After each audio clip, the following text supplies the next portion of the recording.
ऐसे देखा जाए तो आलस बॉडी से रिलेटेड है, लेकिन समझा जाए तो आलस बॉडी से रिलेटेड ना होके माइंड से रिलेटेड होता है। अब मैं आपको बताती हूँ सिंपल एक टेक्निक जिसमें हम आलस को दूर भगाने की बात करते हैं ना, तो वो 100% ये काम करती है।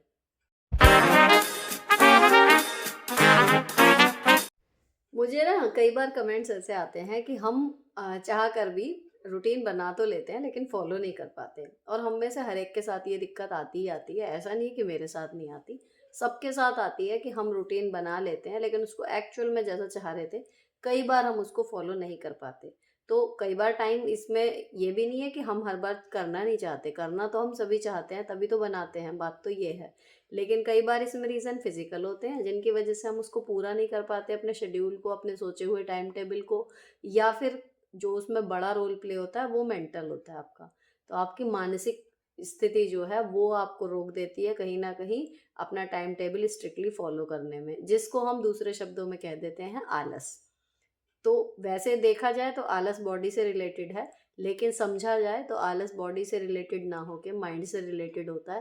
तो आज आओ बहन बातें करें सीरीज का ये वीडियो टॉक्सिक रिश्तों और परिवार की निजी समस्याओं से जुड़ा हो ना होकर, आज ये जुड़ा है कुछ बच्चों की स्टडी से लेके जो क्वेश्चंस आ रहे थे उन पर, और दूसरा सबसे बड़ा मुद्दा कि हम टाइम टेबल बना लेते हैं लेकिन उसको फॉलो नहीं कर पाते, तो क्या करें। तो चलो वीडियो शुरू करते हैं।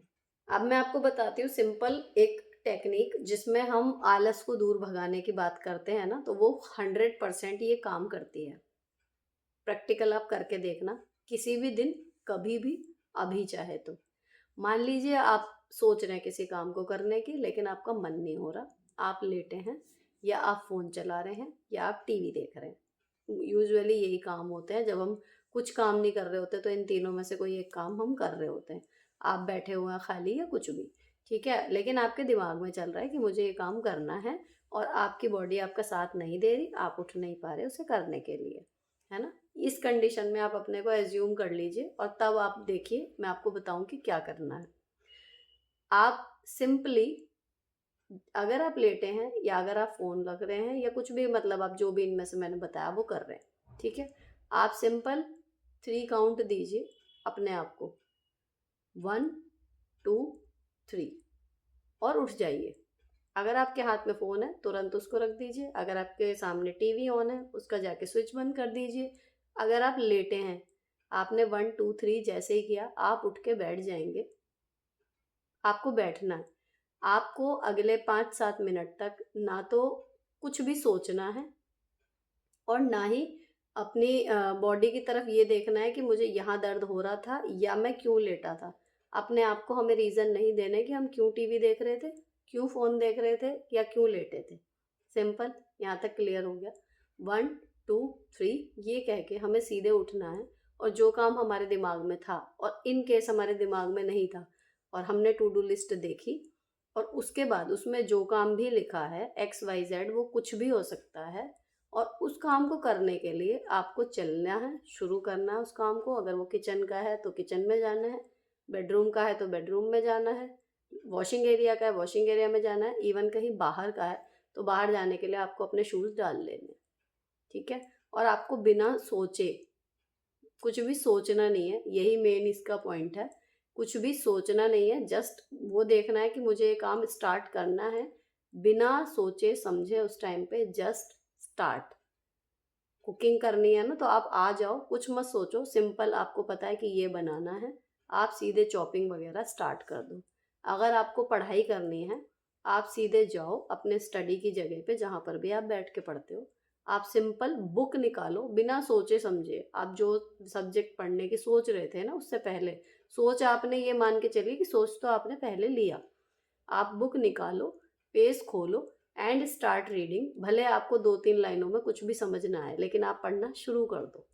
या आपको घर की क्लीनिंग करनी है, आप उठो, सिंपली डस्टिंग का कपड़ा उठाओ, जहाँ पर भी वो कपड़ा आपने रखा हुआ है आप वहीं से ही स्टार्टिंग शुरू कर दो सफाई की, बिना सोचे समझे कि मुझे वो सब करना है।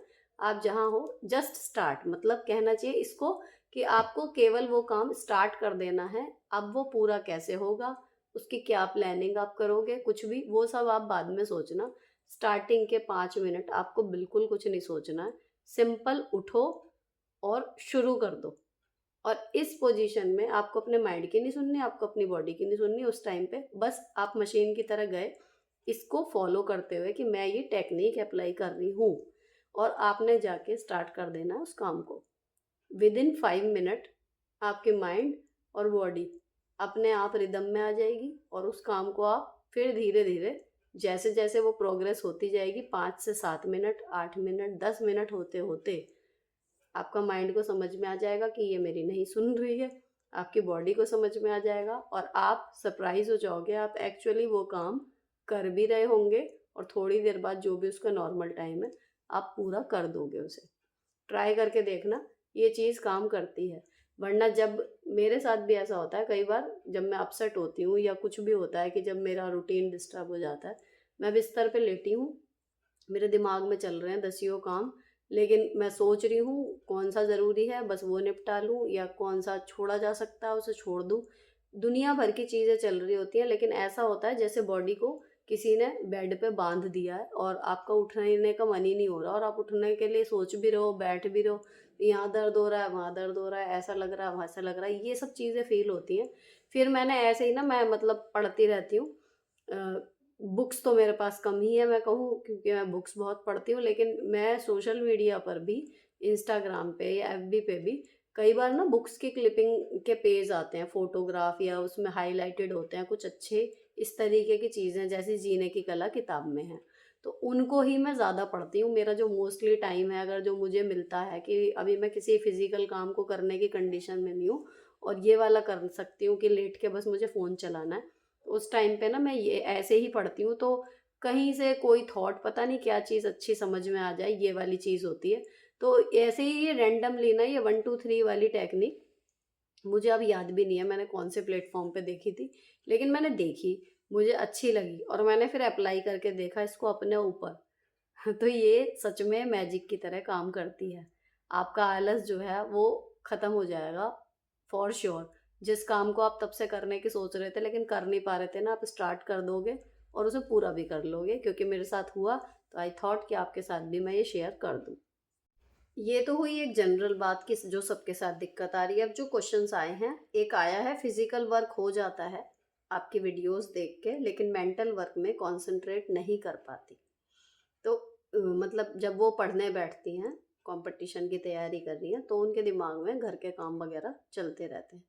ये देखो, इसमें कोई शॉर्टकट नहीं होता, ये एक एबिलिटी है, अपने माइंड को स्विच करने की ताकत। आप जितना ज़्यादा प्रैक्टिस करोगे इस चीज़ को, उतनी ज़्यादा आपके अंदर ये डेवलप होती चली जाएगी, कि जब आप ऑफिस में हो तो घर के बारे में ना सोचें, जब घर पे हो तो ऑफिस के बारे में ना सोचें। इसी तरीके से जब आप घर का काम कर रहे हो तो आपके पढ़ाई के कॉन्सेप्ट आपके दिमाग में ना चलें, और जब आप पढ़ाई करने बैठो तो 1 2 मिनट तक तो देखो ऑब्वियस है, एकदम दिमाग को स्विच करना थोड़ा सा मुश्किल होता है, लेकिन जब आप बैठ गए पढ़ने के लिए, तब आप घर के काम की तरफ ना सोचें।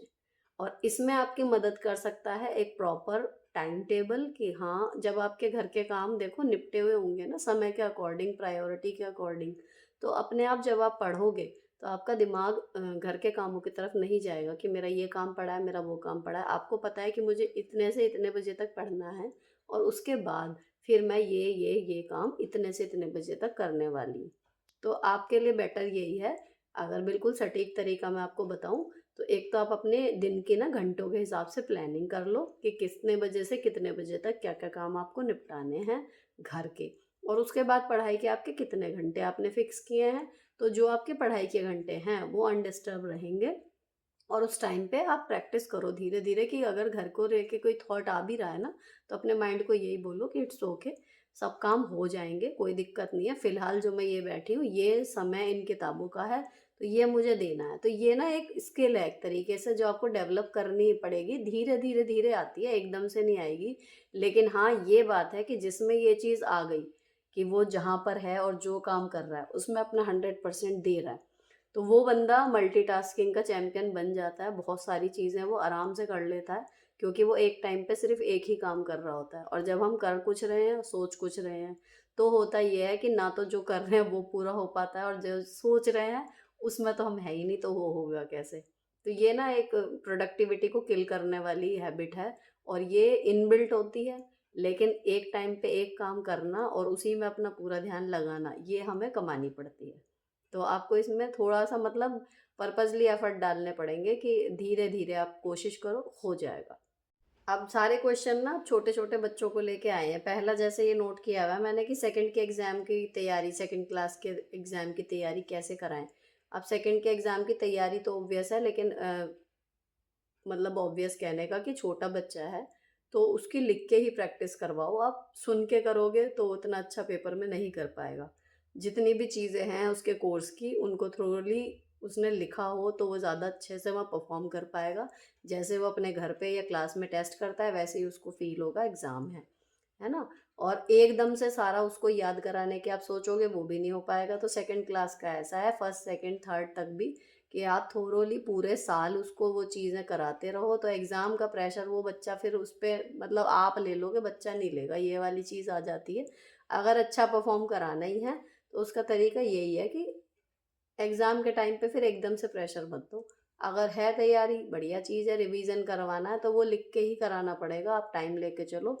बाकी अगर नहीं है तैयारी, तो इस बार का एग्ज़ाम ये सोच के छोड़ दो कि ठीक है, इस बार गलती हो गई, अगली बार से हम स्टार्टिंग से लेके चलेंगे। तो ये सेकंड क्लास है, सबसे बड़ी बात इतना प्रेशर मत लो।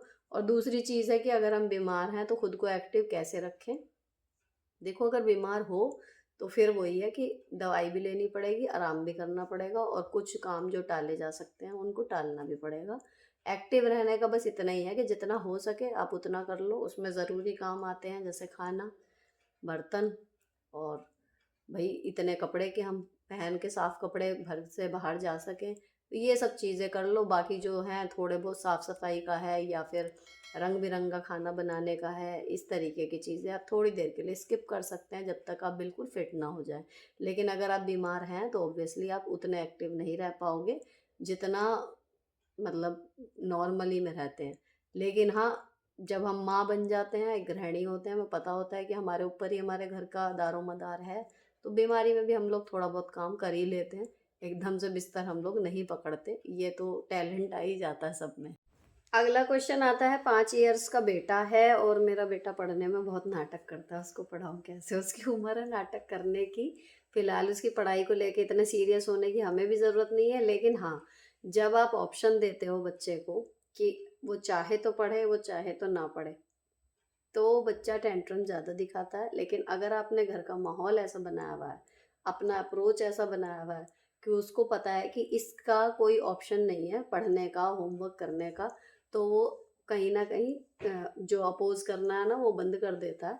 और उसे पता है कि अगर मम्मी ने बोला है कि पढ़ना है, तो पढ़ना है। जो मैंने अपनी पेरेंटिंग में मैं आपको बताऊँ, कि मेरी बेटियों को ये ऑप्शन नहीं है कि स्कूल खुल रहा है और आज उनका मन नहीं है, इसलिए वो छुट्टी कर सकती हैं। तो कोई और भी कर लेता है ना, तो वो सरप्राइज़ होती है कि ऐसा हो जाता है। तो अब मेरा जवाब ये होता है, बड़ी हो गई है, कि हाँ, और घरों में हो जाता है, लेकिन हमारे यहाँ नहीं होता। तो दे आर ओके, स्कूल खुल रहा है तो बारिश हो, कुछ कितना भी कुछ हो रहा हो, स्कूल बस आएगी और वो जाएँगी, है ना? और दूसरी चीज़ क्या होती है, होमवर्क। कितना भी फैमिली फंक्शन हो, हमें कहीं जाना हो, वेकेशन पे है या अपनी अम्मा के यहाँ जाती हैं या प्रियंका आई हुई है वहाँ खेलने के लिए जाती हैं, तो उनको पता है कि अगर हम अपना पढ़ाई का काम पूरा करेंगे तो ही हम वहाँ जा सकते हैं। ना मम्मी अपना रूटीन डिस्टर्ब करेंगी उनकी वजह से, और हमारी पढ़ाई का तो बिल्कुल होने का मतलब ही नहीं है।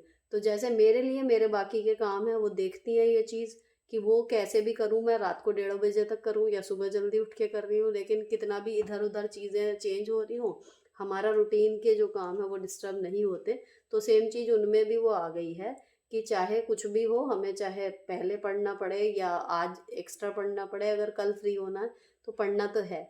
और दूसरी चीज़, एक जब वो थोड़ा बड़े हो जाएँगे, अभी तो 5 साल के बच्चे के लिए तो आप यही करो कि भई करना तो है ही। जब वो डेली वही काम करेगा ना, और देखेगा कि मेरे मना करने पे भी मम्मी पे कोई फ़र्क पड़ नहीं रहा, करा तो वो रही हैं। धीरे-धीरे वो समझ जाएगा कि भाई पढ़ाई-लिखाई ज़रूरी चीज़ होती है। लेकिन बाद में आप पढ़ाई की इम्पोर्टेंस समझाना कोई बड़ी बात नहीं है।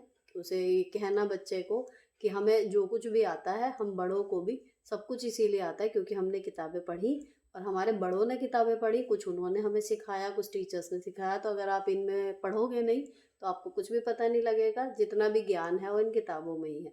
तो आप थोड़ा-थोड़ा जब समझाओगे बड़े होने पे तो वो धीरे-धीरे ये चीज़ समझेंगे। लेकिन एक 5 साल के बच्चे का तो सिंपल है कि एक अनब्रेकेबल रूटीन आप सेट करो, आप खुद भी उसमें ढील मत डालो। आधा घंटे अगर रोज़ पढ़ना है तो पढ़ना ही है, उसको धीरे-धीरे समझ में आ जाएगा कि इस चीज़ से आप बच नहीं सकते और वो टेंट्रम जो है वो धीरे-धीरे कम कर दो। अब 2 क्वेश्चन ऐसे आए हैं जिनमें जॉब की वजह से घर मैनेज नहीं हो पा रहा है। तो एक आया है कि आफ्टर जॉब जो है वो जब वो आती हैं तो फिर उनके बच्चा ट्यूशन चला जाता है, तो उनको ये गिल्ट है कि ना तो मैं बच्चे को टाइम दे पा रही हूँ और घर भी ढंग से मैनेज नहीं हो पा रहा। तो मैं कैसे करूँ? एक थोड़ा-सा आइडिया। तो देखो मैं उसके लिए आपको सही से बताऊँ एक तरीका मैं सपोज़ कर रही थी, क्योंकि ऐसी कंडीशन जब मेरे बच्चे ट्यूशन जाते थे तो होती थी मेरे साथ कि मैं आती थी और ये ट्यूशन चली जाती थी। उसमें आप क्या कर सकते हो? देखो, एक तो आपको जो आते ही आते थोड़ा-सा अगर आपको ब्रेक की ज़रूरत लगती है, एक तो आपको वो मिल जाएगा अगर उस टाइम पे बच्चा आपका ट्यूशन जा रहा है। दूसरी चीज़ ये है कि अगर आपको लग रहा है आप बच्चे के साथ टाइम नहीं स्पेंड कर पा रहे, तो जितने बच्चा ट्यूशन में है, आप उतनी देर वहाँ से दिमाग हटा लो, बच्चे पे से बिल्कुल। वही पहले वाली बात कि जहाँ पर हो वहाँ 100% दो। आप उस टाइम पे बच्चे की तरफ बिल्कुल मत सोचो, वो ट्यूशन में गया, वो वहाँ पर पढ़ रहा है, उसका और आपका इस टाइम पे कोई वो है नहीं सोचने समझने का, इस टाइम कोई ज़रूरत।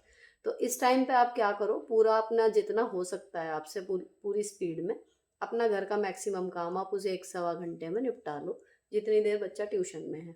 तो जब वो बच्चा आएगा, आप अपने बच्चे के साथ बैठोगे, आपने काफ़ी सारा काम 1 सवा घंटे में निपटा लिया होगा, तो उधर आपका घर काफ़ी हद तक एक सहारा घर को मिल गया और उतने बच्चा वहाँ पढ़ रहा था। अब जब बच्चा आया तो आप बच्चे के साथ बिज़ी हो, तो कहीं न कहीं बिल्कुल कुछ ना हो पाना कि बच्चे के साथ मैं टाइम नहीं बिता पा रही और घर भी नहीं मैनेज कर पा रही। तो जब बच्चा नहीं था तब आपने घर मैनेज कर लिया और अब आपका घर का आधा काम सिमटा हुआ है, थोड़ा-सा टाइम आप बच्चे के साथ भी दे देंगे और फिर आपका घर भी सिमट जाएगा। इस तरीके से करके देखो। मेन दिक्कत वही है कि जब बच्चा आपके पास नहीं है ना, आप तब भी उस टाइम पे आप शायद घर का काम नहीं कर पा रहे, इसलिए दोनों चीज़ें डिस्टर्ब हो रही हैं। आप ट्राई करके देखना कि जब बच्चा ट्यूशन में है, तब आप अपना पूरा दिमाग घर में लगा के उस टाइम पे फटाफट अपने घर के काम निपटा लो। अगला आया था एक, ये लास्ट क्वेश्चन है इस वीडियो का, कि स्कूल का काम उन्हें काफ़ी घर पे लाना पड़ता है डेली। तो वो मुझसे सजेशन ये चाहती हैं कि अगर मुझे ऐसा हो कि मुझे स्कूल का काम घर पे लाना पड़े तो मैं कैसे मैनेज करती हूँ। देखो, अव्वल तो वही चीज़ है कि जहाँ पर हूँ 100% वहीं दूँ, तो जो स्कूल का जितना भी काम होता है, कैसे भी करना पड़े, मैं स्कूल में ही निपटाती हूँ मैक्सिमम। और अगर कुछ काम ऐसे हैं जो कभी लाने पड़े, इक्का दुक्का बार कभी हो गया, तो उस दिन थोड़ा सा शेड्यूल डिस्टर्ब हो जाता है ऑब्वियसली कि घर का थोड़ा काम कट ऑफ करना पड़ेगा। लेकिन जो इनके कमेंट में मुझे कंडीशन समझ में आई कि यूजुअल में ही उनका काफ़ी काम जो है वो लाती हैं घर पे, रोज़ का काम है। अब जब आपको पता है कि आपको स्कूल से रोज़ काम मिलता है घर के लिए भी, तो आपके स्कूल के जो घंटे हैं आप केवल उनको अपने टाइम टेबल में वर्किंग ना माने, आप घर पे भी जो 1 से 2 घंटा या 1.5 घंटा दे रहे हैं, आप उसको भी अपने जॉब में ही मान के चलो और बाकी के बचे हुए घंटों में आप अपना घर कैसे मैनेज करोगे, उसके अकॉर्डिंग आप अपना टाइम टेबल बनाओ। तो बार-बार यही चीज़ निकल के आ रही है कि अगर आपका वर्कलोड, आपको ऐसा लग रहा है कि आपके हिसाब से ज़्यादा है और चीज़ें मैनेज नहीं हो पा रही, तो उसके 2 ही तरीके हैं रामबाण की तरह जो काम करते हैं। एक तो अपना टाइम टेबल आप बनाइए प्रैक्टिकल, कितने घंटे हैं, उसमें क्या-क्या काम आप कर सकती हैं प्रैक्टिकली। जो आप काम नहीं कर पा रही हैं, आपके पास टाइम ही नहीं बच रहा, उसके लिए आपको हेल्प लेनी पड़ेगी, चाहे वो परिवार के मेंबर्स की हो या फिर आप कोई मेड लगाएँ, हेल्पर लगाएँ, ठीक है? और दूसरी चीज़ क्या होती है जो टाइम किल करता है, वो प्रोक्रास्टिनेशन है, जो इस वीडियो के स्टार्टिंग में ही बात हो गई। तो जो काम करना है जस्ट स्टार्ट कर दीजिए उसको करना, ज़्यादा सोचिए मत। तो ये 2 चीज़ें आप फॉलो करके देखना, आपका टाइम टेबल और अस्त-व्यस्त सा जो वर्कलोड है वो काफ़ी हद तक शेड्यूल में आ जाएगा, मुझे पूरी उम्मीद है। फिलहाल ब्लॉग यहीं पर ख़त्म होता है। अगर अच्छा लगा हो तो चैनल को सब्सक्राइब किए बिना मत जाना। मिलती हूँ आपसे नेक्स्ट वीडियो में। Till then bye bye. Stay beautiful always.